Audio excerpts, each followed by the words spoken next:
This video we're going to study impulse and momentum theorem. And what we have here is that an impulse causes a change in momentum in an object. An impulse is a force that acts on an object for a period of time, which will cause the momentum of that object to change. Here we have a baseball hitting a baseball bat, and its momentum is changing. Momentum is mass times velocity.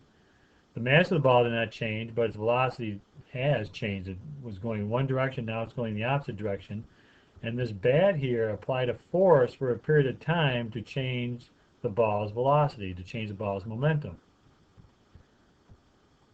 The definition of impulse, which is capital J, the impulse J of a force is the product of the average force F and the time interval delta t during which the force acts. So impulse equals force times time. Impulse is a vector quantity and has the same direction as the force. The units are Newton seconds. The definition of momentum, they use small p. The linear momentum p of an object is the product of the object's mass m and velocity v. So you have this equation, momentum equals mass times velocity.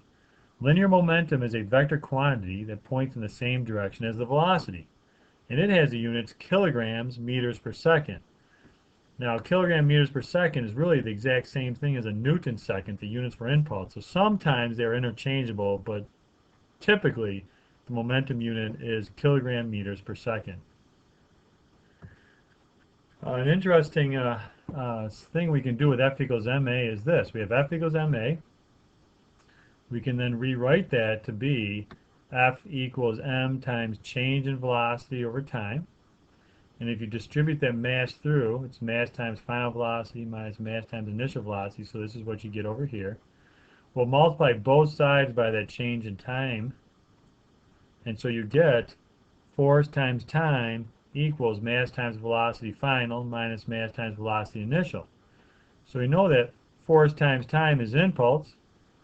The mass times velocity is final momentum. The mass times velocity initial is initial momentum. So we have the equation from F equals ma, impulse equals final momentum minus initial momentum, which means that impulse equals a change in momentum. So impulse causes that force for a period of time acting on an object causes a change in momentum to act on the object. Here we have an example problem that's a typical problem, is a baseball with a mass of 0.14 kilograms has an initial velocity of negative 38 meters per second as it approaches a bat. We have chosen the direction of approach as the negative direction. The ball departs from the bat with a final velocity of positive 58 meters per second. So we have to determine the impulse applied to the ball by the bat. Now, since we don't have force or time, what we have to do is solve for impulse with a change in momentum.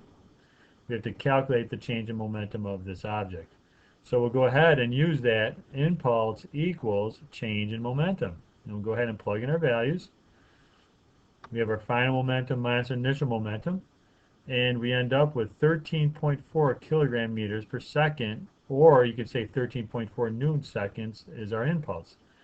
Part B then goes on to say, assuming that the time of contact is 1.6 times 10 to the negative third seconds, find the average force exerted on the ball by the bat. Now we can use the idea impulse equals force over time, and since we want to find force, we can rearrange the equation to be impulse over time, plug in our values, and we get 8,400 newtons. During a storm, rain comes straight down with a velocity of negative 15 meters per second and hits the roof of a car perpendicularly. The mass of rain per second that strikes the car roof is 0.06 kilograms per second. Assuming that the rain comes to rest upon striking the car, find the average force exerted by the rain on the roof. Now this problem has a little bit different approach to it. We go ahead and say force times time equals change in momentum. So I write out this equation, force times time equals mass times change in velocity. Now they gave us this kilograms per second. So kilograms is our mass, seconds are time. So what I have to do is divide this time over with the mass, not with the change in velocity to get acceleration, but I have to do it with the mass. So my equation now looks like this. So force equals mass over time times the change in velocity. And the mass over time is the 0.06 kilograms per second. So if we pull this down here, we'll see that our force equals that mass over time times change in velocity. The reason why the negative sign is there is because it's in the opposite direction. The force is in the opposite direction of the velocity, the force from the roof. So we go ahead and we can plug in our values, and we get our force equaling 0.060 kilograms per second times a negative 15 meters per second gives us 0.9 newtons for our force. Now this next problem is instead of rain, we have hail falling. The hail comes down straight down at the same rate of 0.06 kilograms per second with an initial velocity of negative 15 meters per second. However, unlike rain, the hail usually does not come to rest after striking a surface. Instead, the hailstones bounce off the roof of the car at a velocity of 10 meters per second. If hail fell instead of rain, what would this new force be? Well, our change in velocity would be different. We'd have the exact same setup as we did last problem, but our change in velocity now would be final minus initial. It would be 10 meters per second minus a negative 15 meters per second. So our force would look like this. So I plug in the 0.06 kilograms per second for the mass over time, but my change in velocity is going to be the 10 meters per second minus the negative 15 meters per second, which gives me 25 meters per second.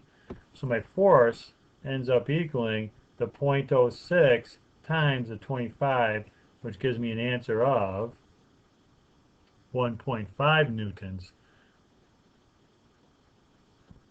Okay, what we're going to do is watch a video of a balloon hitting the ground.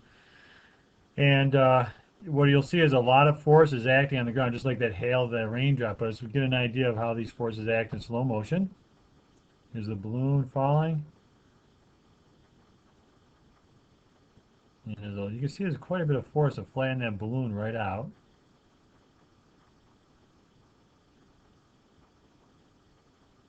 There's some turbulence caused inside the water balloon there.